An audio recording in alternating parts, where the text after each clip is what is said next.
তাহলে এই যে ইস্ত্রিটা তোমরা দেখতে পাচ্ছ, ইলেকট্রিক ইস্ত্রিটা, এখানে তাপটা কিন্তু সমপরিমাণে সব দিকেই আমরা দেখতে পাই। এর ভেতরে আমরা জানি যে এর ভেতরে নাইক্রোম তার থাকে। তো নাইক্রোম তারটা এমনি এমনি কিন্তু এর ভেতরটাতে রাখা নাই, একটা পদার্থ আছে অভ্র নামক পদার্থ, সেই পদার্থের একটা আস্তরণ আছে, তার উপরে খাঁজ কাটানো অবস্থায় কিন্তু নাইক্রোম তারটা রাখা আছে। আর অভ্রটা কী জন্য আমরা এখানে রাখি, কারণ অভ্রটা খুব বেশি পরিমাণে তাপটাকে সহ্য করতে পারে। আর কি হয়, সেটা তড়িতের কুপরিবাহী হয়, মানে তড়িৎ পরিবহন করতে পারে না।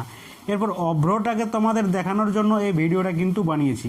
আমাদের গ্রামাঞ্চলে যে কাঁচা রাস্তা থাকে, সেই উপরে একটা বালি আর পাথরের একটা মাটি দেওয়া হয়, যেটাকে আমরা রুগুড়ি মাটি বলি। সেখানে কিন্তু অভ্র দেখতে পাওয়া যায় এবং সেখান থেকেই তোমাদের এই অভ্রটা নিয়ে এসেছি।